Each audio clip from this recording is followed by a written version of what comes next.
ചെമ്പനീർ പൂവിൻ്റെ നാളത്തെ എപ്പിസോഡിൻ്റെ വിശേഷങ്ങളിലോട്ട് എല്ലാവർക്കും സ്വാഗതം. അപ്പോൾ നമ്മുടെ വർഷയുടെ സ്റ്റുഡിയോയാണ് ആദ്യം തന്നെ കാണിക്കുന്നത്. വർഷ അവിടെ നല്ല ഡബ്ബിങ്ങിൻ്റെ തിരക്കിലാണ്. എന്നിട്ട് ഡബ്ബിംഗ് ഒക്കെ നിർത്തിയിട്ട് അവിടുത്തെ സാറിനോട് പോയി പറയുന്നുണ്ട്, സാർ ഇനിയും 3-4 എപ്പിസോഡും കൂടി ഡബ് ചെയ്യാനില്ലേ, എനിക്കാണെങ്കിൽ വയ്യ, സൗണ്ട് എടുത്തെടുത്ത് തൊണ്ടവേനയ്ക്ക് എടുക്കുന്നു, ഞാൻ പോയി കുറച്ച് ഫുഡൊക്കെ കഴിച്ചിട്ട് വരട്ടെ എന്ന് പറഞ്ഞ് വർഷ കുറച്ച് സമയത്തേക്ക് ലീവ് ചോദിക്കുകയാണ്. എന്നിട്ട് വർഷ നേരെ വിളിക്കുന്നത് നമ്മുടെ ശ്രീകാന്തിൻ്റെ ഹോട്ടലിലോട്ടാണ്. ശ്രീകാന്തിൻ്റെ നമ്പറിലോട്ട് വിളിക്കില്ലേ, അവിടുത്തെ റിസപ്ഷനിലോട്ടാണ് വിളിക്കുന്നത്. അപ്പോൾ ആ സ്റ്റാഫ് ശ്രീകാന്തിൻ്റെ ഫ്രണ്ട് ആയതുകൊണ്ട് തന്നെ വർഷയുടെ നമ്പറൊക്കെ സേവ്ഡ് ആണ്. അപ്പോൾ എടുക്കുമ്പോൾ തന്നെ എന്താ വർഷ എന്ന് ചോദിക്കുമ്പോഴേക്കും എനിക്ക് ഫുഡ് വേണം ഉച്ചക്കത്തേക്കുള്ളത്, അത് ഓർഡർ ചെയ്യാൻ വേണ്ടി വിളിച്ചതാണെന്ന് പറയുമ്പോഴേക്കും അതിനെന്താ ശ്രീകാന്ത് കൊണ്ട് തരുമല്ലോ എന്ന് പറയുമ്പോഴേക്കും ശ്രീകാന്തിനെ അല്ല, ഞാൻ ഹോട്ടലിലോട്ടാണ് വിളിച്ചത്, എനിക്ക് നിങ്ങൾ ഫുഡ് കൊണ്ട് തന്നാൽ മതി എന്ന് പറഞ്ഞ് വർഷ ഫുഡൊക്കെ ഓർഡർ ചെയ്തിട്ട് കട്ട് ചെയ്യുവാണ് ഫോണ്. സംഭവം വർഷക്ക് ശ്രീകാന്തിനെ കാണാൻ വേണ്ടിയിട്ടാണെങ്കിലും അത് സമ്മതിച്ചു കൊടുക്കുന്നില്ല. അപ്പോൾ ആ ഹോട്ടലിലെ റിസപ്ഷനിസ്റ്റ് ശ്രീകാന്തിനെ കാണുമ്പോഴേക്കും പറയും, ശ്രീകാന്തെ ഒരു ഓർഡർ വന്നിട്ടുണ്ട്, ഇതൊന്ന് കൊടുത്തിട്ട് വരുമോ എന്ന് ചോദിക്കുമ്പോൾ ശ്രീകാന്ത് പറയും, ഇല്ല എനിക്കിന്ന് നല്ല തിരക്കാണ്, ഞാൻ എവിടെയും പോകുന്നില്ല എന്ന് പറയുമ്പോഴേക്കും ഇത് വേണ്ട ഒരു ഗസ്റ്റിൻ്റെ, ഏറ്റവും വിശേഷപ്പെട്ട ഗസ്റ്റിൻ്റെ ഓർഡറാണ്, നീ തന്നെ കൊടുക്കണം എന്ന് പറഞ്ഞിട്ട് കൊടുക്കുവാണ് ശ്രീകാന്തിൻ്റെ കയ്യിൽ. അപ്പോൾ പറയും, ഇതാരുടെയാന്ന് ചോദിക്കുമ്പോഴേക്കും ഇത് വർഷയുടെയാ, നീ തന്നെ കൊണ്ടുപോയി കൊടുത്തിട്ട് വാ ശ്രീകാന്തി എന്നൊക്കെ പറയുമ്പോഴേക്കും ശ്രീകാന്തിനെ കാര്യം മനസ്സിലാവുകയോ വർഷ ഫുഡ് ഓർഡർ ചെയ്യാനാണെന്നൊക്കെ പറഞ്ഞിട്ട് വിളിക്കുന്നത് എന്നെ കാണാൻ വേണ്ടിയിട്ടാണെന്നുള്ള കാര്യം ശ്രീകാന്തിനെ മനസ്സിലാവും. അത് കാണിച്ചു കഴിഞ്ഞിട്ട് പിന്നെ കാണിക്കുന്നത് നമ്മുടെ ചന്ദ്രയുടെ വീടാണ്. അവിടെ എല്ലാവരും കൂടി ഇരിക്കുവാണ്. അപ്പം രേവതി വന്ന് പറയും, അച്ഛാ ഭക്ഷണം കഴിക്കാനായി, ഭക്ഷണമൊക്കെ റെഡി ആയിട്ടുണ്ട്, എല്ലാവരും ആ ഭക്ഷണം കഴിക്കാമെന്ന് രേവതി വിളിക്കുവാണ്. ശ്രുതി കേട്ട പാതി ഓടുവാണേ. ശ്രുതിക്കാണെങ്കിൽ വിശപ്പ് സഹിച്ചു നിൽക്കാൻ പറ്റാത്ത ഒരാളാണല്ലോ. ശ്രുതി പോകുന്നുണ്ട്, ശ്രുതിയും പോകുന്നുണ്ട്.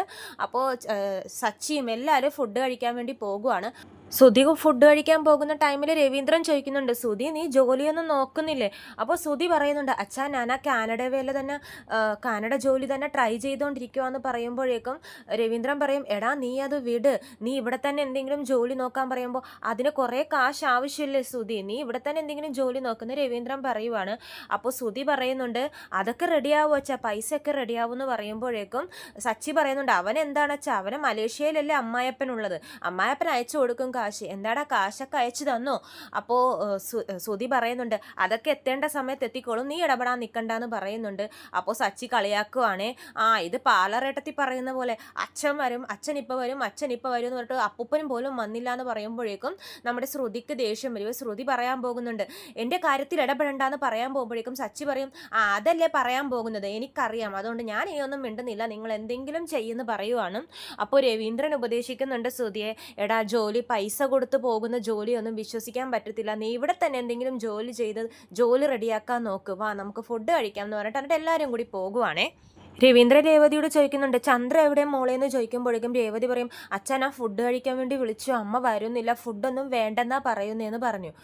അങ്ങനെയാണോ? എന്നിട്ട് രവീന്ദ്ര ചന്ദ്രയെ വിളിക്കുവാണ്. ചന്ദ്രയെന്ന് ഒരുപാട് വിളിക്കും. അപ്പോൾ ചന്ദ്ര വരും, എന്താ എന്നെ വിളിച്ചുകൊണ്ടിരിക്കുന്നതെന്ന് ചോദിക്കുമ്പോൾ രവീന്ദ്രൻ പറയും, നീ എന്താ രേവതി വിളിച്ചിട്ട് വരാത്തേന്ന് ചോദിക്കുമ്പോഴേക്കും ചന്ദ്രക്ക് ദേഷ്യം വരുവേ, ഇവളാര് രാജ്ഞിയോ, വിളിക്കുമ്പോൾ തന്നെ ഞാൻ ഓടി വരാൻ വേണ്ടിയിട്ട്.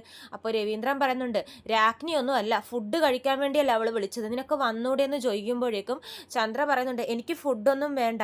അപ്പോൾ സച്ചി കളിയാക്കുകയാണേ, അപ്പുറത്തെ വീട്ടിലെ ആ കൊച്ചിനെ ഭക്ഷണം കൊടുക്കാൻ വേണ്ടി അമ്മ പുറകെ നടക്കുന്ന പോലെയാണ് ഇവിടുത്തെ അമ്മയുടെ പുറകെ എല്ലാവരും ഫുഡ് കഴിക്കുക എന്ന് പറഞ്ഞ് നടക്കുന്നത്. അപ്പോൾ രവീന്ദ്രൻ പറയും, സച്ചി നീ മിണ്ടാണ്ടിരിക്കുക, ചന്ദ്ര വന്ന് ഭക്ഷണം കഴിക്കാൻ പറയുമ്പോൾ ചന്ദ്ര പറയുന്നുണ്ട്, എനിക്ക് വേണ്ടാന്ന് പറഞ്ഞില്ലേ, അതെന്താ നിനക്ക് വിശപ്പില്ലേ? വിശപ്പുണ്ടെങ്കിലും ഞാൻ ഇനി ഒന്നും കഴിക്കില്ലെന്നാണ് നമ്മുടെ ചന്ദ്ര പറയുന്നത്. അപ്പോൾ ശ്രുതി ചോദിക്കും, എന്താ ആൻറ്റി ഭക്ഷണം കഴിക്കാത്ത, വന്ന് ഭക്ഷണം കഴിക്കാൻ പറയുമ്പോൾ ചന്ദ്ര പറയും, എനിക്ക് ഭക്ഷണമൊന്നും വേണ്ട, എൻ്റെ ശ്രീകാന്ത് മോൻ ഇവിടെ വരാത്തതിനെ പറ്റി ആർക്കും ഒരു ചിന്തയില്ല, എല്ലാവരും ഭക്ഷണം കഴിച്ചോ, ഞാൻ ഇന്നേ വരെ അവനെ പിരിഞ്ഞ് നിന്നിട്ടില്ല എന്ന് പറയുമ്പോഴേക്കും സച്ചി പറയുന്നുണ്ട്, എന്ത് കള്ളമായി അമ്മ പറയുന്നത്, ശ്രീകാന്ത് ഓടിപ്പോയപ്പോഴേക്കും അമ്മ ഒറ്റയ്ക്കല്ലേ ഇവിടെ നിന്നത്, എന്നിട്ട് ഇപ്പോൾ പറയുന്നത് കേട്ടില്ലേ, അമ്മ മോനെ പിരിഞ്ഞ് നിന്നിട്ടില്ല എന്ന്. അപ്പോൾ ചന്ദ്രക്ക് ദേഷ്യം വരുവേ, ഇവനുള്ള വീട്ടിൽ ഞാൻ നിൽക്കില്ല, ഇതന്നെയാണ് ഞാൻ നേരത്തെ പറഞ്ഞത്, ഇവനും ഇവൻ്റെ ഭാര്യയും പിരികേറ്റി വിടുന്ന ഭാര്യയും ഇവിടെ സന്തോഷത്തോടെ നിൽക്കുമ്പോൾ എൻ്റെ ശ്രീകാന്ത് മോൻ മാത്രം അവിടെ വിഷമത്തോടെ ഇരിക്കുവാന്ന് ചന്ദ്ര ഭയങ്കരമായിട്ട് ഇമോഷണലി പറയുവാണ്. ശ്രുതി പറയുന്നുണ്ട് അപ്പോൾ അമ്മ അവനവിടെ വർഷയുടെ വീട്ടിൽ അടിച്ചു പൊളിച്ച് ജീവിക്കുമായിരിക്കും. അമ്മ വന്ന് ഫുഡ് കഴിക്കാൻ പറയുമ്പോഴേക്കും രേവതിയും പറയുന്നുണ്ട്, അമ്മ വന്ന് ഫുഡ് കഴിക്കും, ശ്രീകാന്ത് ഈ വീട്ടിലെ കുട്ടിയല്ലേ, അപ്പം എപ്പോഴായാലും ഇങ്ങോട്ടേക്ക് വന്നോളും, അമ്മ അതോർത്ത് വിഷമിക്കണ്ട, ഇങ്ങനെ ഫുഡ് കഴിക്കാണ്ടിരുന്ന അമ്മയുടെ ആരോഗ്യത്തിന് തന്നെയാണ് കേടെന്ന് പറയുമ്പോഴേക്കും ചന്ദ്ര ചീത്ത പറയുവേ, നീ ഒരുപാട് സ്നേഹമൊന്നും എന്നോട് കാണിക്കാൻ നിൽക്കണ്ട, ഈ വീട്ടിൽ നടക്കുന്ന എല്ലാ പ്രശ്നങ്ങൾക്കും കാരണം നീയാന്ന് പറയുമ്പോഴേക്കും രേവതി ചോദിക്കുന്നുണ്ട്, ഞാൻ എന്താ ചെയ്തേ അമ്മയെന്ന് ചോദിക്കുമ്പോഴേക്കും ചന്ദ്ര പറയുന്നുണ്ട്, നീയാണ് ഇവനെ കൊണ്ട് ഓരോന്നൊക്കെ പറയിപ്പിക്കുന്നത്, തലയണ മന്ത്രം അത് സച്ചിക്ക് നല്ലോണം ഏക്കുന്നുണ്ട്, അതുകൊണ്ടാണ് ഇവൻ ഇങ്ങനെയൊക്കെ പെരുമാറുന്നതെന്ന് പറയുമ്പോൾ രേവതിയും തിരിച്ചു പറയുന്നുണ്ട്, ഞാൻ ആർക്കും തലയണ മന്ത്രമൊന്നും കൊടുത്തിട്ടില്ല, അമ്മ എന്ത് പ്രശ്നം ഉണ്ടാകുമ്പോഴും എൻ്റെ മെക്കിട്ട് കയറുന്നതെന്ന് രേവതി തിരിച്ചു ചോദിക്കുവാണ്. ചന്ദ്രക്ക് അപ്പോൾ അത് ഇവള് തിരിച്ചു ചോദിക്കാനൊക്കെ തുടങ്ങി, നാക്ക് വെച്ചേക്കണം കണ്ടില്ലേ പൂക്കാരിക്കെന്നൊക്കെ പറഞ്ഞ് ചന്ദ്ര ചീത്ത പറയുന്നുണ്ട് രേവതിയെ. ആവശ്യമില്ലാത്തവരെയൊന്നും ചടങ്ങിന് കൊണ്ടുപോകണ്ടെന്ന് ഞാൻ അപ്പോഴേ പറഞ്ഞതാന്ന് ചന്ദ്ര വീണ്ടും വീണ്ടും കുത്തി പറയുവാണ്. അപ്പോൾ സച്ചി പറയുന്നുണ്ട്, ഞങ്ങൾക്ക് അല്ലെങ്കിലും വരാൻ ഇഷ്ടമൊന്നും ഉണ്ടായില്ല, പിന്നെ ശ്രീകാന്തും അച്ഛനും നിർബന്ധിച്ചുകൊണ്ട് മാത്രമാണ് ഞാൻ വന്നത്, അന്നത്തെ എൻ്റെ ഒരു ട്രിപ്പും മുടങ്ങി, അത് കാരണം വരേണ്ടിയിരുന്നില്ല, പിന്നെ ഇവരുടെ നിർബന്ധം കാരണമാണ് അങ്ങ് വന്നു പോയെന്നൊക്കെ സച്ചി പറയുന്നുണ്ട്. എന്നെ ഒന്ന് കുറച്ച് നേരം ഒറ്റയ്ക്ക് വിടുമെന്ന് പറഞ്ഞ് ചന്ദ്ര ദേഷ്യത്തിൽ പോകുവാണ്, ഭക്ഷണമൊന്നും വേണ്ടാന്ന് പറഞ്ഞിട്ട്. അപ്പോൾ ശ്രുതിയും അതിൻ്റെ കൂടെ നിൽക്കുവാണ്, ആൻറ്റി ഭക്ഷണമൊന്നും കഴിക്കുന്നില്ലെങ്കിൽ ഞങ്ങളും കഴിക്കുന്നില്ല എന്ന് പറഞ്ഞ് ശ്രുതിയെ വിളിച്ചുകൊണ്ട് പോകുവാണ്. അപ്പോൾ ശ്രുതി പറയുന്നുണ്ട്, അയ്യോ എനിക്ക് സമയത്തിന് ഭക്ഷണം കഴിക്കണം, എനിക്ക് ഭക്ഷണം കഴിക്കാതെ ഇരിക്കാൻ പറ്റില്ല എന്ന് പറയുമ്പോൾ ശ്രുതി പറയും, ആൻറ്റി അവിടെ ഭക്ഷണം കഴിക്കാണ്ടിരിക്കുന്നു, ബാക്കിയുള്ളവർക്കൊന്നും അതിനെപ്പറ്റി വിചാരമില്ല, ശ്രുതി അത് നമ്മുടെ അമ്മയല്ലേ, വാ ശ്രുതി എനിക്ക് ആൻറ്റീനോട് സ്നേഹമുണ്ട്, നീ വാ നമുക്കും ഭക്ഷണം കഴിക്കണ്ടെന്ന് പറഞ്ഞ് ശ്രുതിയെ വിളിച്ചുകൊണ്ടും പോകുവാണ്. അപ്പോൾ രവീന്ദ്രൻ ചോദിക്കുന്നുണ്ട്, ശ്രുതി നീ എന്തിനാ അതിനെ ഭക്ഷണം കഴിക്കാതിരിക്കുന്നു എന്ന് ചോദിക്കുമ്പോൾ ശ്രുതി പറയും, ആൻറ്റി പറയുന്നതിലും കാര്യമില്ലേ അങ്കിൾ, മോനെ പിരിഞ്ഞ് നിൽക്കുമ്പോഴുള്ളൊരു വേദന അത് പറഞ്ഞറിയിക്കാൻ പറ്റാത്തൊരു വേദനയാണ്, ആൻറ്റി പറഞ്ഞതിലും കാര്യമുണ്ട് അങ്കിൾ എന്നൊക്കെ പറയുവാണ്. അപ്പോൾ സച്ചി പറയുന്നുണ്ട്, പാലറയിടത്ത് എരുതിയിൽ എണ്ണ ഒഴിക്കാൻ നോക്കുക അതിൻ്റെ ഇടയിൽ കൂടി എന്നൊക്കെ പറയുന്നുണ്ട്. ശ്രുതി അപ്പം പറയും, ശ്രീകാന്ത് വന്നു കഴിഞ്ഞാൽ ആൻറ്റി ഭക്ഷണം കഴിക്കുമല്ലോ. അപ്പോൾ രവീന്ദ്രൻ പറയുന്നുണ്ട്, ഞാൻ വിളിച്ചുകൊണ്ടിരിക്കുന്നുണ്ട് പക്ഷെ അവൻ വരുന്നില്ല, എന്ത് ചെയ്യാനാന്ന് പറയുമ്പോഴേക്കും ചന്ദ്ര പറയുന്നുണ്ട്, എൻ്റെ മോനെ ഞാൻ കണ്ണി കാണാതെ ഞാനിനൊരു ഭക്ഷണം പോലും കഴിക്കുന്നില്ല എന്ന് പറയുന്നുണ്ട്. സച്ചി ഇതൊക്കെ കേട്ട് ഇങ്ങനെ നിൽക്കുവാണ്. രവീന്ദ്രൻ പറയുന്നുണ്ട്, ചന്ദ്രയുടെ മേലെ ഞങ്ങൾക്ക് സ്നേഹമുണ്ട് മോളെ, അവൾ പക്ഷേ ഈ വാശി പിടിച്ചിരിക്കുന്ന എന്തിനാണെന്നാണ് എനിക്ക് മനസ്സിലാവാത്തത്, ഫുഡ് കഴിക്കാതിരുന്ന അവളുടെ ആരോഗ്യത്തിന് തന്നെയല്ലേ കേട്. അപ്പോൾ ചന്ദ്ര പറയുന്നുണ്ട്, നിങ്ങൾ പോയി ഫുഡ് കഴിച്ചോ, നിങ്ങൾ മരുന്ന് കഴിക്കുന്ന ആളല്ലേ, ഫുഡൊന്നും മുടക്കണ്ട, പോയി ഭക്ഷണം കഴിക്കാൻ പറയുവാണ് രവീന്ദ്രനോട്. അപ്പോൾ രവീന്ദ്രൻ പറയും, നീ ഭക്ഷണം കഴിച്ചില്ലെങ്കിൽ ഞാനും കഴിക്കുന്നില്ല എന്ന് പറയുന്നുണ്ട്. അപ്പോൾ സച്ചി പറയുന്നുണ്ട്, അച്ഛൻ മരുന്നൊക്കെ എടുക്കുന്നില്ലേ, വന്ന് കഴിക്കാൻ പറയുമ്പോൾ രവീന്ദ്രൻ വാശി പിടിച്ച് രവീന്ദ്രൻ ഇരിക്കുവാണ്. അപ്പോൾ രേവതി പറയുന്നുണ്ട്, ഇങ്ങനെ എല്ലാവരും ഫുഡ് കഴിക്കാതിരുന്നാൽ എങ്ങനെയാണ്, വന്ന് ഫുഡ് കഴിക്കുമെന്ന് പറയുമ്പോൾ ചന്ദ്ര കഴിക്കാതെ ഇവിടെ ആരും കഴിക്കുന്നില്ല എന്ന് രവീന്ദ്രൻ പറയുവാണ്. അപ്പോൾ സച്ചി പറയുന്നുണ്ട്, ഇപ്പം അമ്മ ഭക്ഷണം കഴിക്കണം അത്രയല്ലേ ഉള്ളൂ, അതിനൊരു വഴിയുണ്ടെന്ന് പറയുവാണ്. അപ്പോൾ രേവതി പറയുന്നുണ്ട്, അമ്മ ശ്രീകാന്ത് വന്നാലല്ലേ ഭക്ഷണം കഴിക്കുള്ളൂ. അപ്പോൾ സച്ചി പറയുന്നുണ്ട്, ഞാൻ അവനോട് നേരത്തെ പോയി സംസാരിച്ചായിരുന്നു. അപ്പോൾ രവീന്ദ്രൻ പറയും, നീ അവനെ കണ്ടായിരുന്നോ?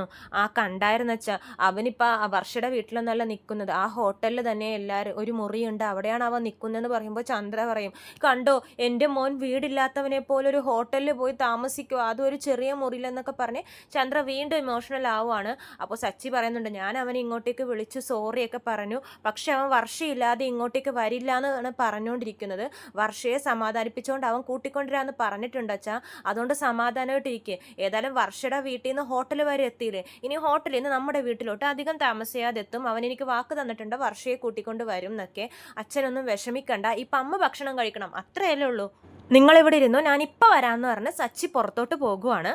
പിന്നെ കാണിക്കുന്നത് വർഷയുടെ ഡബ്ബിംഗ് സ്റ്റുഡിയോ ആണ്. വർഷ അവിടെ ഡബ് ചെയ്തുകൊണ്ടിരിക്കുകയാണ്. അപ്പോൾ അവിടുത്തെ സാറ് പറയും, വർഷേ ഫുഡ് വന്നിട്ടുണ്ട് പോയി കഴിച്ചിട്ടും വാന്ന് പറയും. അപ്പോൾ വർഷ സ്റ്റുഡിയോയുടെ പുറത്തിറങ്ങുമ്പോഴേക്കും അവിടെ ശ്രീകാന്ത് ഫുഡും കൊണ്ട് ഇങ്ങനെ വെയിറ്റ് ചെയ്യുവാണ്.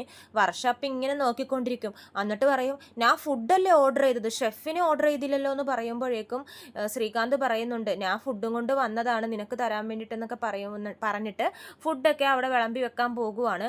അപ്പോൾ വർഷ കളിയാക്കുന്നുണ്ട്, നിങ്ങളുടെ ഫുഡ് ഓർഡർ ചെയ്ത സെർവ് വരെ ചെയ്തു തരുമെന്ന് ചോദിക്കുമ്പോൾ ശ്രീകാന്ത് പറയുന്നുണ്ട്, എന്നാൽ പിന്നെ നീ ഇരുന്ന് കഴിക്കും ഞാൻ പോകുവാന്ന് പറയുമ്പോഴേക്കും വർഷ പറയും, ഞാൻ അതിന് പോകാൻ പറഞ്ഞില്ലല്ലോ എന്ന് പറഞ്ഞിട്ട് വർഷ അവിടെ പോയി ഇരിക്കുവാണ് ഫുഡ് കഴിക്കാൻ വേണ്ടി. വർഷ ഇങ്ങനെ കുറേ നേരം ശ്രീകാന്തിനെ നോക്കിയിരിക്കുവേ, എന്നിട്ട് പറയും, നിങ്ങളുടെ റെസ്റ്റോറൻറ്റിൽ ഓർഡർ ചെയ്ത് കഴിഞ്ഞാൽ നീ ആ ഫുഡ് കൊണ്ടുവന്നേന്ന് എനിക്കറിയാമെന്ന് പറയുന്നുണ്ട്. അപ്പോൾ ശ്രീകാന്ത് പറയുന്നുണ്ട്, എന്നെ കാണാൻ വേണ്ടിയിട്ടാണ് നീ എൻ്റെ ഹോട്ടലിൽ തന്നെ ഫുഡ് ഓർഡർ ചെയ്തതെന്ന് എനിക്കും അറിയാമെന്ന് പറയുന്നുണ്ട്. അവർ തമ്മിലുള്ള വഴക്കങ്ങനെ അലിഞ്ഞില്ലാതാകുവാണ് കേട്ടോ. അപ്പോൾ ശ്രീകാന്ത് പറയുന്നുണ്ട്, നിൻ്റെ തീരുമാനത്തിൽ വല്ല മാറ്റമുണ്ടോ വർഷയെന്ന് പറയുമ്പോഴേക്കും വർഷ ചോദിക്കും, എന്ത് തീരുമാനം, അല്ല വീട്ടിൽ പോകുന്ന തീരുമാനം. അപ്പോൾ ഇത്രയും കാണിച്ചുകൊണ്ട് നാളത്തെ എപ്പിസോഡ് അവസാനിപ്പിക്കുകയാണ്. ചെമ്പനീർ പൂവിൻ്റെ കൂടുതൽ വിശേഷം വിശേഷങ്ങൾ ഞാൻ എൻ്റെ ചാനലിലൂടെ അപ്ലോഡ് ചെയ്യുന്നതാണ്. വീഡിയോ ഇഷ്ടമായെങ്കിൽ ലൈക്ക് ചെയ്യാനും സബ്സ്ക്രൈബ് ചെയ്യാനും മറക്കരുത്. വീഡിയോ കണ്ട എല്ലാവർക്കും ഒരുപാട് നന്ദി.